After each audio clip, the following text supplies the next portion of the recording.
temos o material escrito por dois escritores diferentes. Um é Eduardo Claras, que é rabino, que faz uma descrição bem longa de um resumo da vida religiosa do povo de Israel, acentuando uma coisa que é pouco conhecida, porque os profetas de Israel, nós conhecemos muito sobre o profetismo, né? O judeu passa por ser praticamente o único povo que teve profetas, o que não é verdade, né? Até na Roma de César havia uma profetisa muito famosa, né, que é chamada Sibila Cumana. Inclusive, várias profecias do rei Davi ela repetiu. E a Igreja Católica, na missa antiga, em latim, tinha uma frase na missa que falava em latim assim: Dies ira, dies illa, teste David cum Sibila. Quer dizer, um dia de ira, aquele dia, atesta Davi, quer dizer, Davi viveu 1000 anos antes, né? Na Grécia nós sabemos que também havia sibilas, né? Engraçado é que a maioria eram mulheres, curioso isso, né? Na Idade Média as mulheres foram perseguidas talvez porque elas tinham mais sensibilidade, a história das bruxas, né? E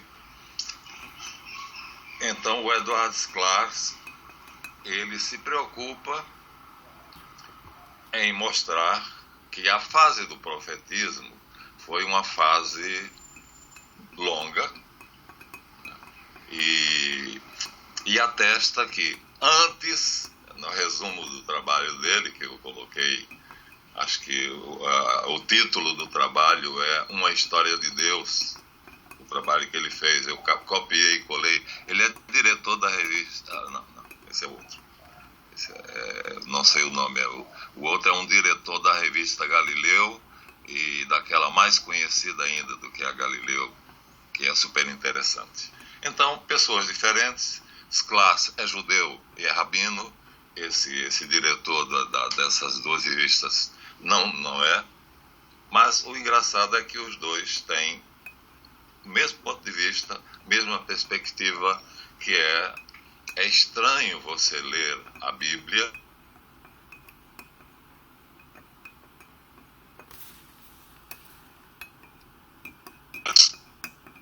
de valor de grande importância, inspirada por... Repete essa frase, porque o sinal falhou. É estranho você ler a Bíblia e não perceber que os judeus passaram por 3 fases. Uma fase em que havia um Deus muito tolerante e muito misericordioso, a fase dos patriarcas. Por exemplo, Abraão pisa na bola pra caramba e é sempre perdoado e é sempre o amigo de Deus e termina ganhando um filho com 90 anos de idade, gerando um filho, ele com 90 anos de idade. E depois temos uma segunda fase com Moisés, em que entra um Deus ciumento, um Deus raivoso, um Deus que parece que tem prazer em castigar. Ele mesmo diz: eu perdoo os filhos pelo pecado do pai até a 4ª geração e castigo os filhos pelo pecado do pai até a 7ª geração. E finalmente há o período em que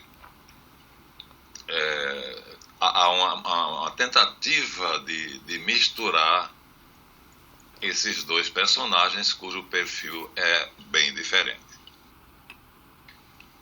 Eu, como outros, sabemos claramente que havia 2 tradições bem diferentes. Então, na época que os judeus tinham o Deus bondoso, que era El, era a época chamada enoteísta. Cada um podia escolher o Deus que quisesse adorar. Havia muitos deuses. E em cada cidade ou região havia um Deus mais poderoso, que geralmente tinha preferência geral. Isso era no mundo todo. Por exemplo, na Caldeia era Marduk, no Egito era Osíris, né? Entre os semitas era El, mas havia outros. E ninguém se incomodava se você escolhia qualquer um dos deuses para adorar. Depois vem a época monoteísta, a época de Moisés, em que ele impõe Javé, né, que era um Deus desconhecido, né, pelo menos dos semitas. Javé não é um nome semita. E é aramaico. E aí o que era antes uma escolha livre passa a ser obrigatório e com pena de morte. Quer dizer, se você desobedecesse, era apedrejado. Ou você escolhia Javé, ou você era apedrejado. Se falasse no nome do outro Deus, era apedrejado. A mudança total. Finalmente, há uma fase, no ano 430, em que alguém, um redator, tenta fazer um trabalho mesclando os textos desses dois deuses de tal maneira que pareçam um só, mas o perfil deles é tão próprio e tão diferente que fica muito difícil fazer esse trabalho. E essa pessoa, que provavelmente foi Esdras, o escriba, no cativeiro da Babilônia, não conseguiu. Evidentemente, se você pega o que o padre Datter chama as cirurgias da Bíblia, quer dizer, lugares como aquele Êxodo 6:3, comparado com a escada de Jacó, onde em 6:3 diz: nunca me Javé aos patriarcas, ele diz a Moisés, Javé, e Jacó relata e escreve que um homem aparece no alto de uma escada em que anjos subiam e desciam, um homem brilhando muito, irradiando poder, e diz: eu sou Javé, ou uma coisa ou outra. Quer dizer, é agressivo à nossa inteligência uma coisa dessas. Então, ou se revelou ou não se revelou. Ou havia sempre o conhecimento de dois deuses, depois, ou não havia. E no começo, nesse período desse Deus bondoso, desse Deus muito tolerante, o Deus dos patriarcas era um Deus extremamente liberal. Abraão mentia e ele ainda dava razão a Abraão e punia o outro que era o motivo. Né? E ainda diz assim: ser reto, anda pelo caminho direito diante de mim. Bom, eu acho que essa preocupação é muito saudável, mas a igreja cristã em si não quer saber dela. Claro que, como a gente lê isso, também eles leem. Mas, a meu ver, o motivo principal da vinda de Jesus foi justamente acabar com esse falso monoteísmo, porque nunca ninguém acabou. Salomão, por exemplo, tinha 700 esposas e 900 concubinas, enquanto que o livro da legalidade, o Levítico, só permite ao rei ter 8. Então, para mim, Jesus veio recolocar no lugar foi uma das missões dele. A principal nós sabemos que foi redimir o homem pelos seus pecados. A cruz era o objetivo. Ele veio o tempo todo falar que o Messias, ao contrário do que esperavam os judeus, não seria um rei poderoso e, pelo contrário, sofreria, seria entregue aos homens, aos pecadores, aos chefes dos judeus, sofreria humilhações, morte e ressuscitaria ao terceiro dia. Esse é o principal motivo da vinda dele, a nossa redenção, o resgate, tirar-nos das mãos de Javé. Isso seria escandaloso você dizer em qualquer igreja cristã, mas é a verdade. E dizem, Harold Bloom e David Rosenberg escreveram um livro para dizer isso, o livro de Jota. Um livro maravilhoso, é praticamente o meu livro de cabeceira. Além de pessoas isoladas, como o Edward Sklar e o diretor da Abril ou da Globo, nós temos aqui um livro em que dois autores que são muito idôneos, porque eles são críticos de literatura, são críticos literários, falam demais de Shakespeare aqui. Então, como críticos literários, eles, quando falam da Bíblia, eles enfocam esse assunto, mostrando que é incoerência, que se a Bíblia é um livro de verdade, que fala a verdade, que veio trazer o homem para o caminho da verdade, não poderia ter essas incoerências.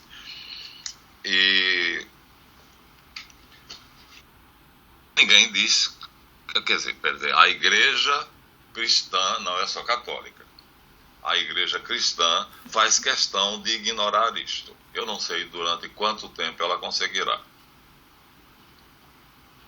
Porque Jung fez uma profecia, né? Eu tinha a coleção de Jung quase completa, e ele escreve um livro chamado Filosofia da Santíssima Trindade, ou Divagações. A palavra não é filosofia, mas é uma especulação sobre a Santíssima Trindade, em que ele diz que um dia a igreja vai ter que admitir que a Santíssima Trindade, em determinado momento, deixou de ser um ternário e passou a ser um quaternário, quando Jesus volta ressuscitado e tornado Deus, né, recebendo o nome que está acima de todo nome, ou o nome que está acima de todo nome, ele volta e se reintegra à Trindade, sem perder a natureza humana. Então, antes, a qualidade especial dele para pertencer à Trindade era estar unido ao Verbo, que é o Filho de Deus, a segunda pessoa da Trindade, Pai, o Verbo e o Espírito Santo. O Verbo também é chamado de Filho. E Jesus, por estar unido ao Verbo, goza do privilégio de ser chamado também de Filho. Mas há uma diferença, porque o Verbo é o Verbo e o homem é o homem. E o Concílio de Nicéia disse: são duas pessoas sem confusão de natureza, uma humana e outra divina, unidas hipostaticamente, em que a pessoa humana de Jesus se dobra completamente à vontade da pessoa divina do Verbo. Além do mais, Jesus teria sido criado no próprio âmbito da Trindade, enquanto que o Verbo é incriado, é criador incriado. Então, agora você imagina, Patrícia, eram duas missões muito difíceis, tanto ser crucificado para pagar pelos nossos pecados, quanto recolocar El no seu lugar, porque durante a fase noteísta, alguns conheciam Javé, a região dos samaritanos, nada, a região dos arameus toda, que via do Monte Sinai, lá no topo do norte do Egito, fazendo limite com o Egito e a África, até a Síria, passando por toda aquela região. Era muita terra e muita gente que viviam em pequenas cidades, né, pequenas vilas, ou em tendas no deserto. Não era fácil fazer nenhuma das duas coisas. Primeiro porque os judeus as queriam e já tinham botado na cabeça que o Messias viria para, com o auxílio de um exército de anjos e de homens, conquistar o mundo e colocar aos pés deles. Quer dizer, sentar no trono e escolher deles quem seria o ministro das finanças, quem seria o ministro do trabalho, e fundar um reino terreno, né, onde o judeu teria todos os privilégios e os outros homens apenas trabalhariam para eles. Então, tirar essa concepção não foi fácil, porque os discípulos chegaram a brigar entre si. para saber quem ocuparia qual lugar. Nós sabemos disso. E Jesus começa com pessoas isoladas. Depois do batismo, João Batista o Evangelho não fala da tentação, fala que ele foi diretamente para escolher os discípulos. Uma vez escolhidos esses discípulos, que depois seriam os apóstolos, ele vai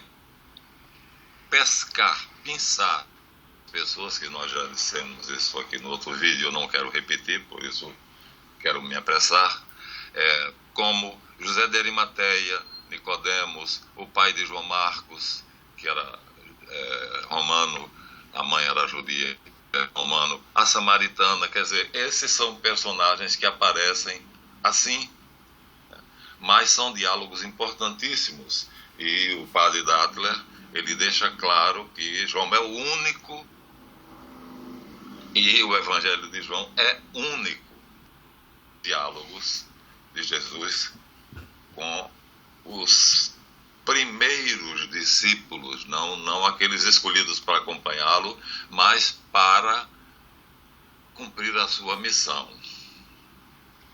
Imagina a dificuldade. Tirar da cabeça dessas pessoas que ele, sendo o Messias, não veio para fundar um reino terrestre com opulência como Salomão e colocar o mundo inteiro sob o domínio dos judeus. E, sim, para morrer na cruz para resgatar os nossos pecados. E, segundo,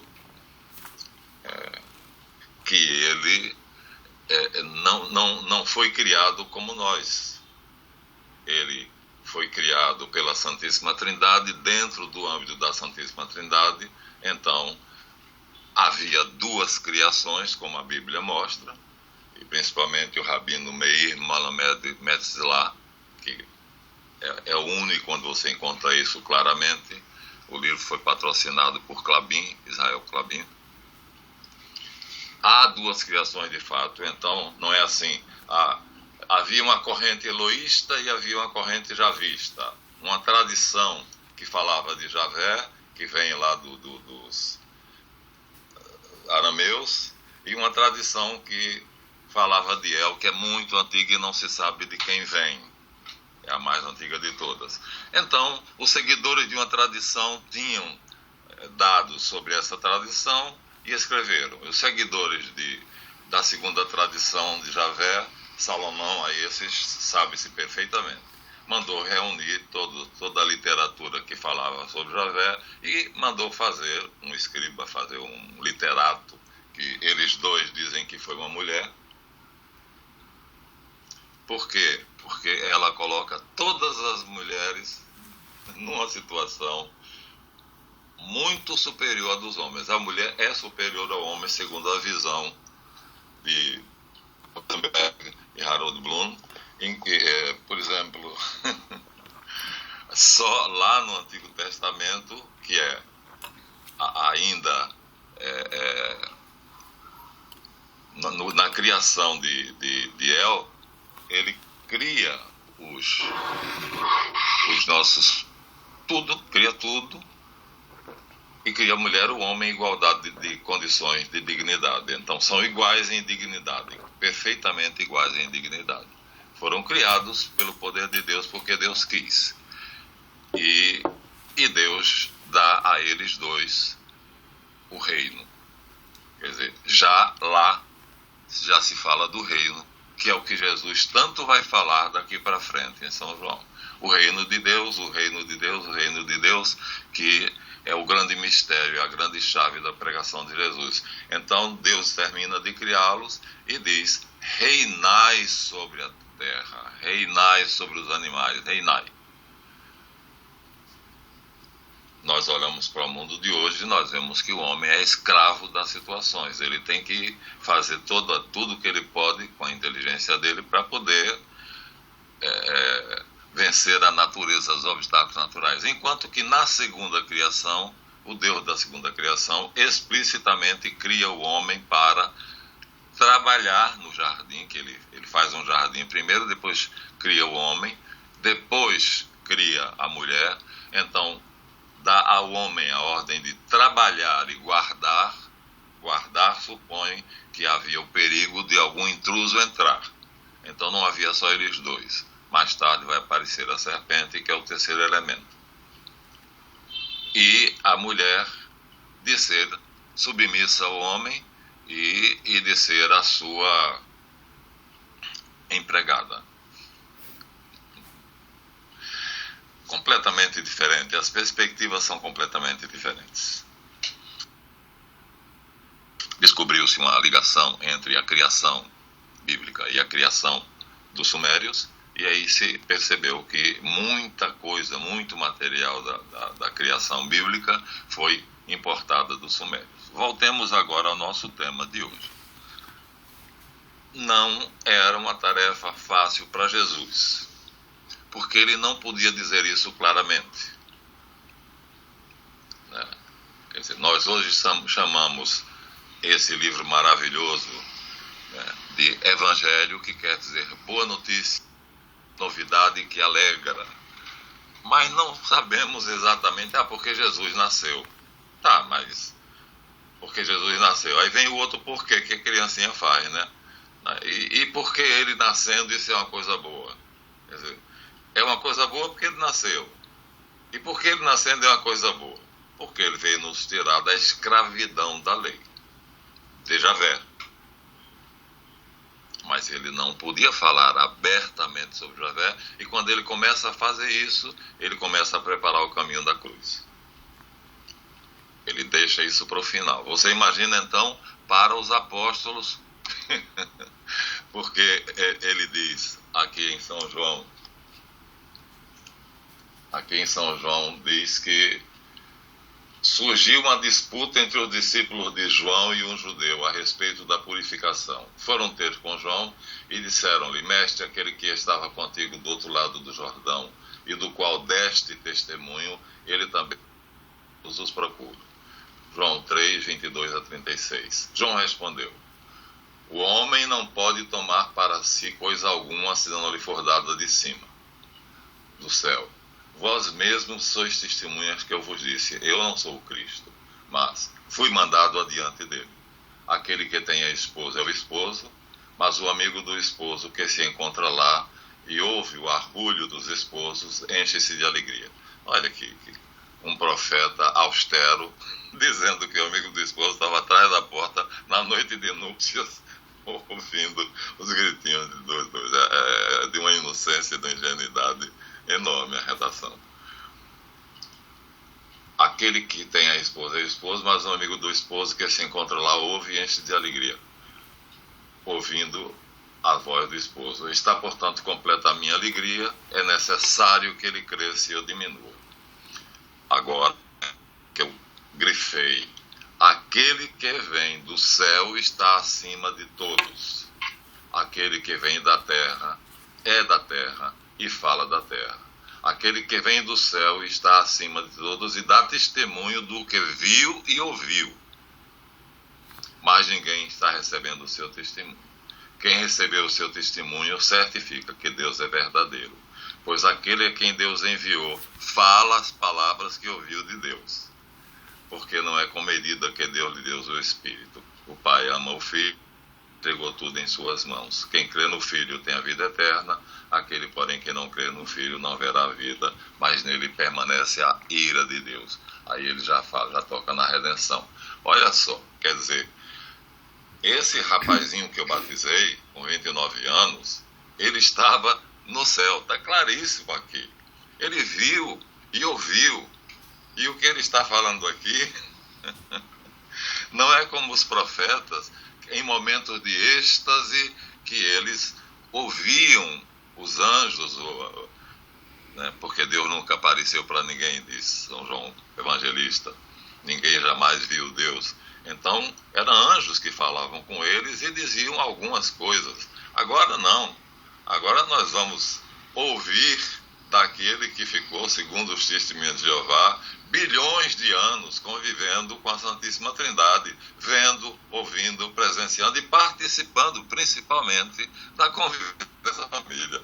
Meu Deus do céu, só isso está aqui num pedaço do Evangelho de João, mas isso é notável. E ele prova isso quando ele vai fazer a transfiguração, que ele se afasta. Sabemos por quê, porque ele vai criar uma alteração no tempo e no espaço, e quem ficar dentro daquele campo pode ser afetado, né? Então ele manda os apóstolos ficarem aí, parem aí, ele se distancia, e ali ele faz a mágica, né?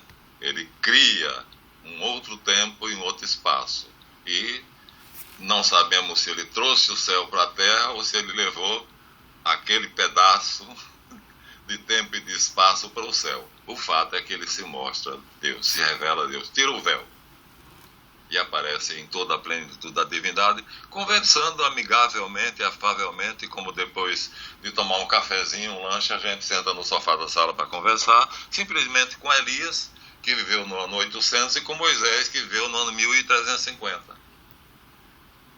E a conversa dos dois é discípulos. É exatamente o que ele terá que fazer para não ir logo para Jerusalém, né, e aos poucos dizendo a verdade que vai fazer com que ele seja odiado, porque quando ele disser as coisas com mais clareza, ele será preso, humilhado, torturado, morto e ressuscitará.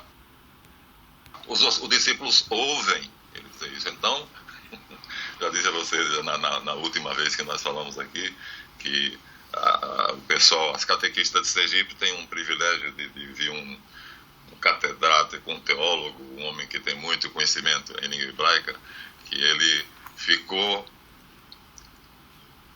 tomou como motivação para a palestra dele semestral. Ele está lá agora, né, nesse feriado de Corpus Christi. Ele veio fazer a palestra dele. Ele faz uma palestra de 3 dias. Padre Vitório. E não concordo com tudo que ele diz, que ele é meio progressista, e aí, por exemplo, a afirmação dele de que Moisés, no Sinai, recebeu toda a revelação. Portanto, o Novo Testamento é apenas o esmiuçamento, ou como os judeus diziam, um midrash, do que Moisés ouviu. Ele escreveu alguma coisa, Moisés deixou outra sem escrever, mas então ele sabe. Se ele soubesse de tudo, seria o próprio Messias. Porque a característica do Messias era saber de tudo. Então, você termina direcionando então para Moisés. Mas ele... algumas coisas muito interessantes, muito importantes. Uma delas é ele... o Salmo, não a transfiguração. Ele não percebeu a ligação entre as duas coisas. Mas analisando o Salmo 110, que começa assim: oráculo de Javé a Adonai, e que fala de uma conversa: assenta-te à minha direita até que eu ponha teus inimigos debaixo dos teus pés. Tu serás sacerdote para sempre, segundo a ordem de Melquisedeque. Então, fica claro que há um diálogo entre Deus e outro ser divino que é chamado de Adonai, e Adonai é um título divino, e ele encantou-se com isso, e a palestra dos 3 dias foi isso. Quer dizer, Jesus, antes de vir à Terra, já conversava no céu com várias pessoas, mas principalmente com Deus. Ora, isso está claríssimo na transfiguração, e que ele conversava com Moisés e com Elias. Do jeito que ele estava ali, ele tirou um recorte do céu e colocou ali para os discípulos verem. Mas para dizer isso para um povo, né, que foi acostumado, porque aquela geração, né, ela começa com a saída do Egito. O povo que Jesus veio visitar, no qual Jesus nasceu, começa com a saída do Egito, Moisés. E não houve outro nome de Deus a não ser Javé. E não houve nada a não ser de Javé. Então, é a mesma coisa que o padre João Luiz fez, o vigário, o pároco daqui numa Semana da Paixão. A leitura falava da tentação de Cristo, e ele disse que aquilo tudo aconteceu somente dentro da cabeça de Jesus. Jesus imaginou isso, imaginou aquilo. Se ele fosse tentado pelos partidos judaicos a ser um grande político, poderiam tentá-lo para ir para a ala dos Zelotes, que era o partido populista, e aí dar pão ao povo. Faça essas pedras tornarem pães. Mas ele podia também ser tentado pela ala dos fariseus, que vestiam-se magnificamente, gastavam fortunas em roupas, e quando iam para o templo para fazer uma doação, eles mandavam tocarem trombetas na hora que eles iam depositar a doação no cofre do templo, para todo mundo ver o que eles faziam, queria aparecer. Então, ele manda Jesus pular do templo, faz alguma coisa notável, pula do ápice do templo e sai voando por cima do povo, dá várias voltas na praça, e o povo vai olhar, vai dizer: é um pássaro, é um avião? Não, é o Super Jesus. Mas isso é uma tese, existem teólogos que defendem isso. João não fala disso, não vamos encontrar a solução disso em João. Mas o fato é que Jesus vai lentamente desconstruindo a ideia de que Javé é o Deus Pai Todo-Poderoso. Até que finalmente, na cruz, ele diz: Eli, Eli, lama sabachthani, meu Deus, por que me desamparaste? E uma das coisas que ele tem que fazer é atrair para ele a atenção e fazer com que as pessoas acreditem nele.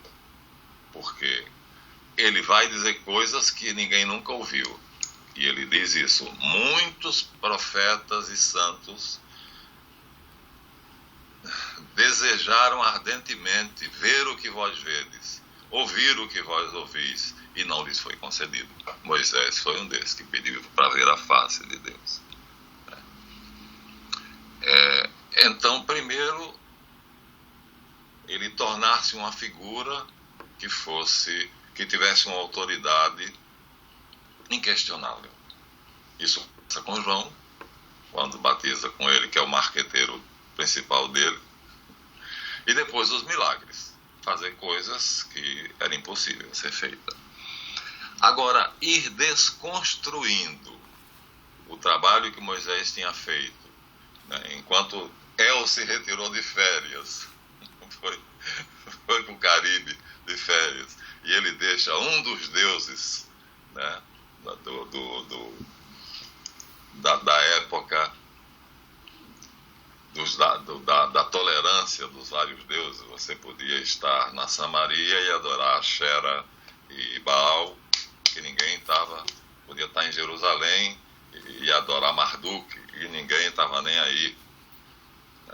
Então, de repente, Moisés diz: não, se você falar em outro Deus, será apedrejado. A mudança é muito grande. E ele vai ter que desconstruir isto do mesmo jeito que Moisés, fazendo coisas espetaculares para poder atestar. Mas João aqui, nesse parágrafo, ele diz claramente, quer dizer, quem crer nesse parágrafo já claramente, ele nasceu no céu, ele viveu bilhões de anos junto com a Santíssima Trindade, ele traçou um plano junto com o Pai para resgatar o homem da escravidão da lei de Javé, e ele veio fazer isto. Mas para fazer isso, ele teve que pagar pelo pecado que Adão cometeu, chamando Deus de mentiroso, porque o homem Adão jamais chamaria Deus mentiroso. Mas acontece que Deus disse uma coisa, o diabo disse outra, e Adão acreditou no diabo e duvidou de Deus. Então, a ofensa é infinita, e ele, então, para ser paga, tem que ser por um ser que tenha dignidade infinita. Logo, nenhum homem pode pagar isso. Aí ele vem, exatamente, era necessário. O autor da carta aos Hebreus diz: convinha que Jesus morresse, porque se ele não morresse, São Paulo diz, e que ressuscitasse, para provar que ele é Deus e que a morte não tem poder sobre ele. Senão, não poderíamos dizer, nossos pecados foram perdoados, carregados por ele na cruz. Então, além, seria interessante, mas aqui o autor do Evangelho, dos vários evangelhos, dão apenas algumas pinceladas sobre esses encontros, né? O da Samaritana é extremamente importante, porque ele encontra uma mulher, é um ponto de passagem, porque até ali ele encontrou Arimateia, Nicodemos, João Marcos e outros provavelmente que tinham menos mérito do que ele, mas aqui ele encontra uma mulher, e uma mulher que não podemos dizer uma prostituta, porque ela não se vendia. Mas ela tinha a casa dela, o terreninho dela, ela vivia sozinha. Então, quando o homem se agradava dela e queria viver com ela, então ela aceitava e convivia com aquele homem. E já tinha, portanto, 5 homens que tinham passado pela vida dela. E Jesus diz isso a ela: vá em casa buscar o seu marido. Marido já era uma palavra. E eu farei o que você quer. Te darei um poço de água dentro da sua casa que jorra eternamente. Ela diz: não tenho marido. Ele falou: dizes a verdade, porque tiveste 5 homens na tua vida, mas nenhum é teu marido, nem o que mora contigo atualmente. Aí ela diz: mestre, vejo que és um profeta, porque disse uma coisa que ela acabou de conhecer, ele não sabia nada disso. Então tira-me uma dúvida. Os judeus, o teu povo, diz que Deus só ouve aquele que for orar no templo de Salomão, em Jerusalém. Nossos pais fizeram um templo aqui no Monte Garizim, e diz que se nós orarmos no Monte Garizim, Deus ouve. Então, ele ouve os dois, ou ele ouve somente quem ora em Jerusalém, ele ouve também quem ora no Monte Garizim, no templo do Monte Garizim.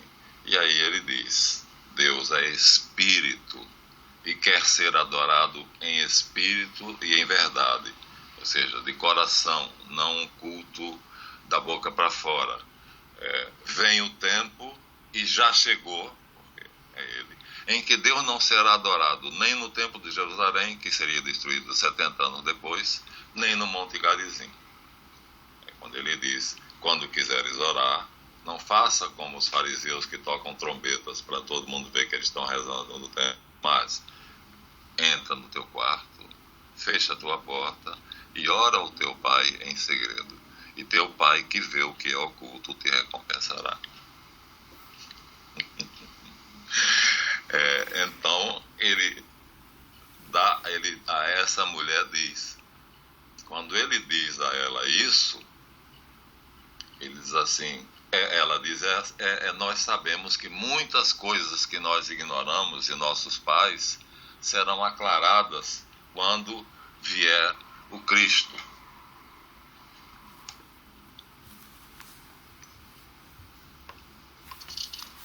Eu vou ler o texto.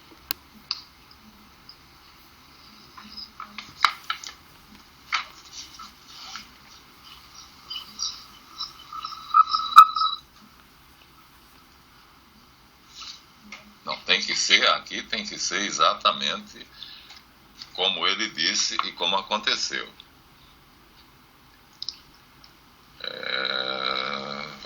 Nós adoramos. Mulher, explicou Jesus, acredite-me que está chegando o tempo em que não será nem neste monte, Garizim, nem em Jerusalém, que adorareis o Pai.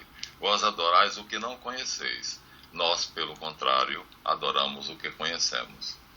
Haverá o tempo, e já chegou, em que os verdadeiros adoradores adorarão o Pai em espírito e verdade, porque são estes os adoradores que o Pai procura. Deus é Espírito, e aqueles que o adoram devem adorá-lo em espírito e verdade.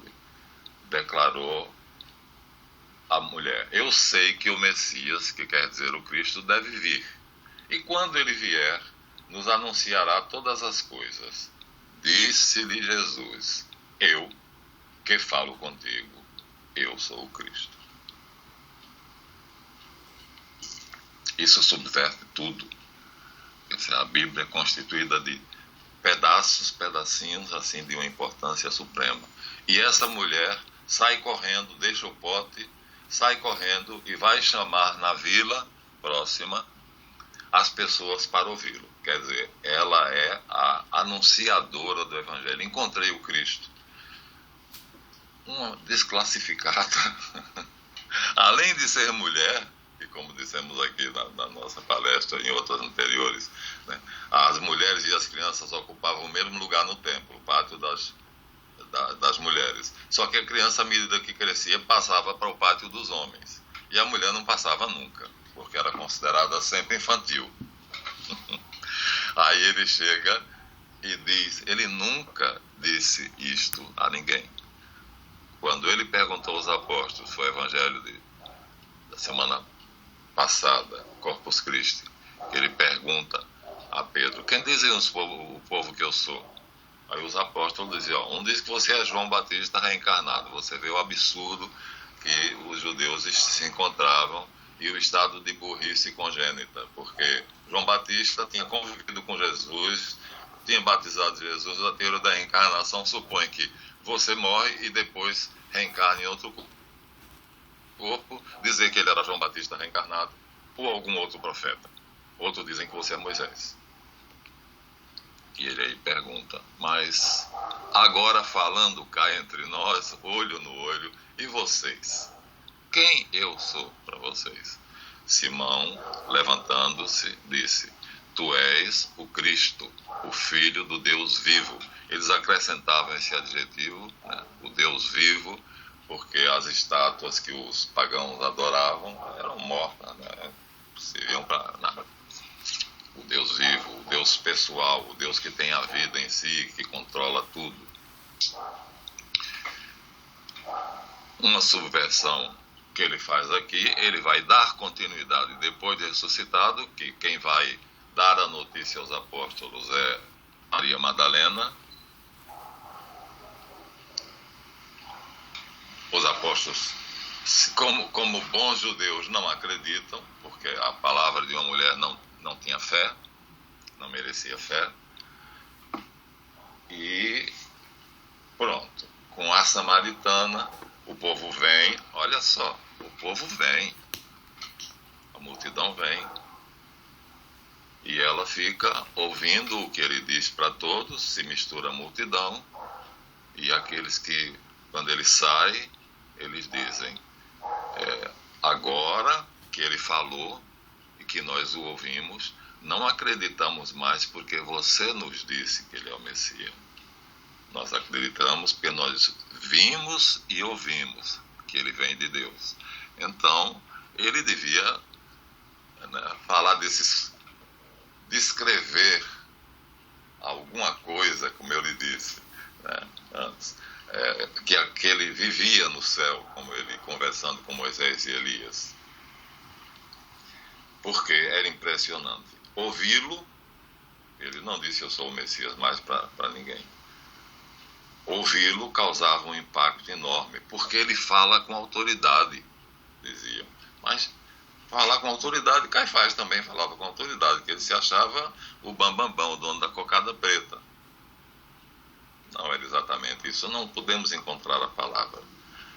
Quando ele pergunta aos apóstolos: estão diminuindo o número das multidões que me seguem, depois que eu disse que a minha carne servirá de comida e o meu sangue servirá de bebida. E vós, ireis deixar-me também? Mais uma vez Pedro diz: não, mestre, só tu tens palavra de vida eterna. O que eles queriam dizer exatamente com isso? Não penetrei nesse mistério ainda, padre. mas porque teríamos que ouvi-lo.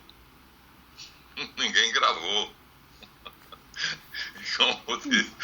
Não tinha Skype.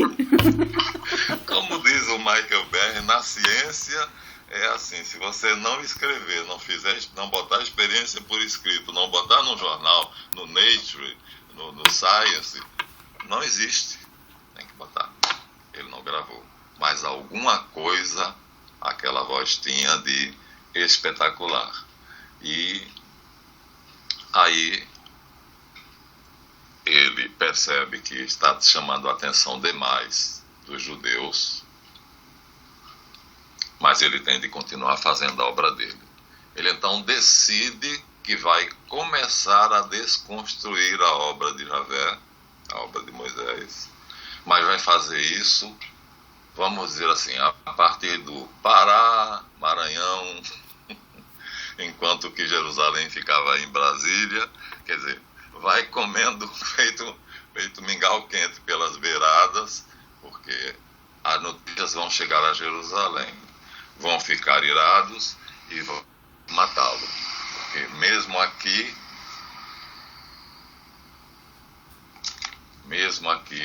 já nos testemunhos de João Batista, no último testemunho, João 7:1, Jesus percorria o território da Galileia, é o norte. Não queria andar pela Judéia, é o sul, porque os judeus tensionavam matá-lo. Então, aqui, ele aí decide vir de longe para perto, até o momento em que ele vai, de fato, se expor. Preso dentro de Jerusalém. O trabalho da desconstrução da obra de Moisés é extremamente difícil.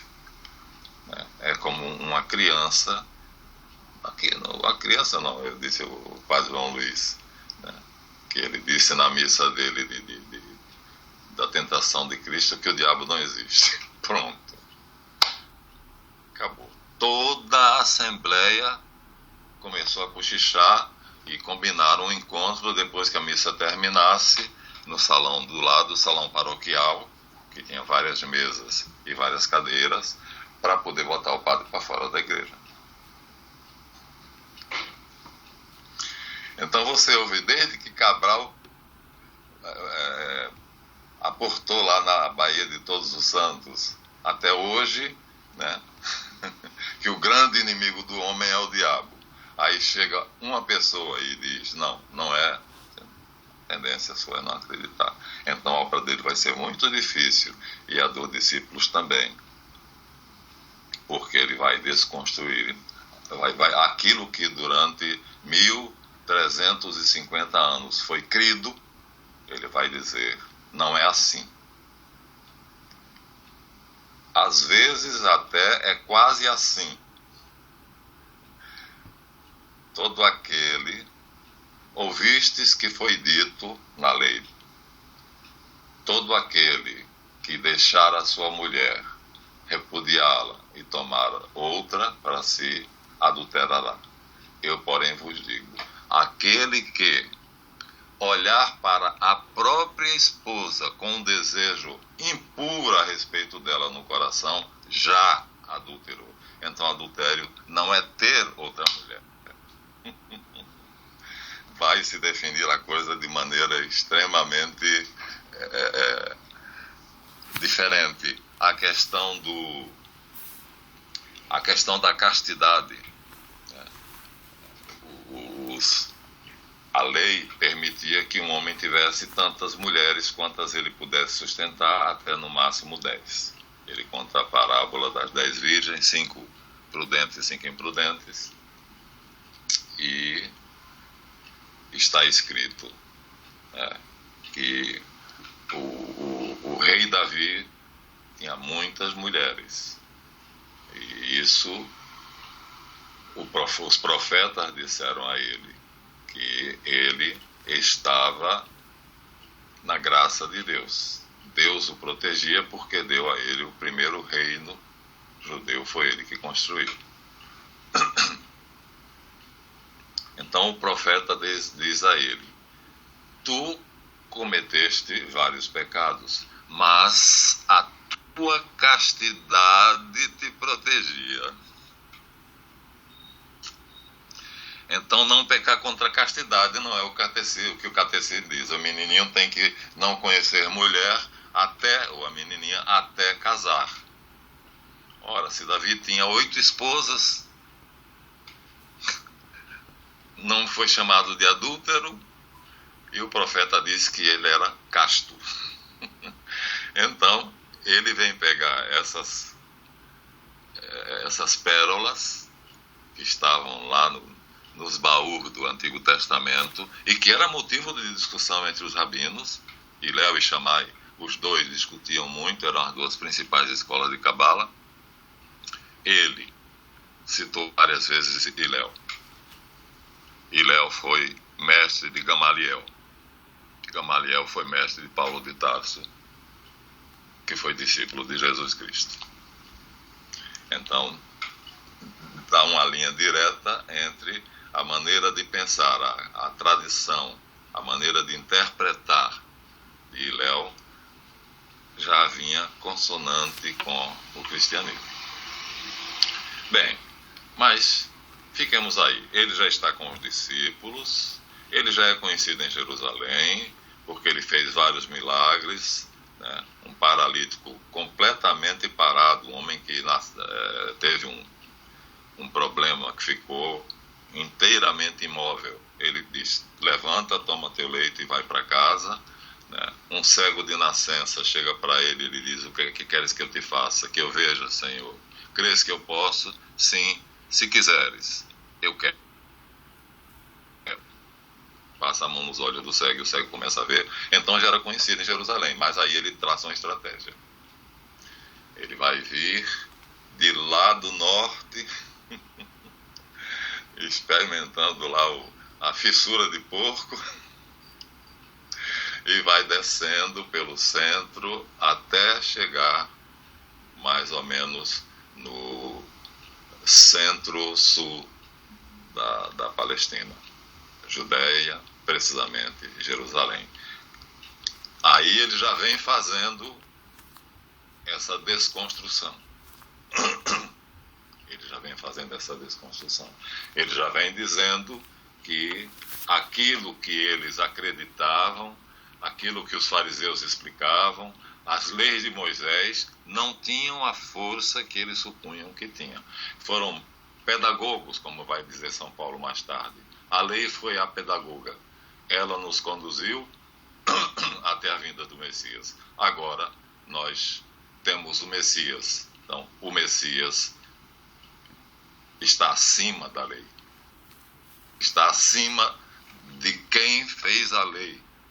Está acima de Moisés e está acima de Javé. Portanto, é essa mensagem que ele vem agora de lá da Galileia, né, estabelecendo uma cidade, Cafarnaum, a casa de Pedro, como sendo o quartel-general dele, que ele vai dar uma volta ao redor, vai naquelas cidades, ou então manda os discípulos e o centro dele fica ali.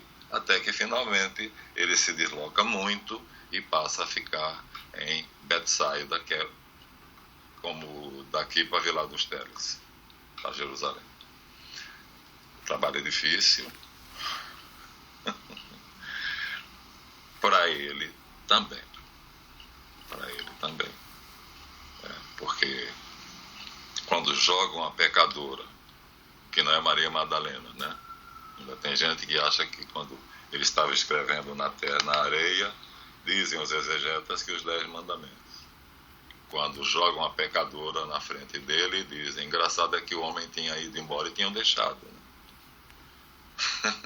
Essa mulher foi flagrada em adultério. A lei de Moisés, quer dizer, Javé, através de Moisés, mandou dizer que ela deve ser apedrejada. E tu o que dizes? Não, Moisés está errado, não apedreja ela não. Iam apedrejar ele. Lógico. Blasfêmia. Não apedreja assim porque A lei de Moisés é a lei verdadeira, pronto, já deu a ele essa lei para disciplinar o coração duro de vocês. Então, cadê aquele Deus misericordioso que você veio anunciar? E a sua briga com os fariseus e saduceus é toda ela essa, de que Deus não é um tirano que está esperando que nós pequemos para nos chicotear. É um Deus apaixonado pelo ser humano, que chega ao ponto de traçar um plano onde ele fará o filho dele vir até a Terra, encarnar-se num processo biológico normal como qualquer homem, crescer, aprender, depois então que se tornou famoso, ser submetido à maior das humilhações, porque a morte na cruz era humilhação para os romanos e para os judeus era maldição. Ele se tornou maldito. Então, é isso que agora ele vai fazer. É uma estratégia militar. Isso nós continuaremos vendo, portanto, nas próximas aulas. Então, que tenhas uma boa semana, continue gozando desse clima invejável aí, e até a próxima, se Deus quiser. Amém. Um grande beijo. Obrigada, filho.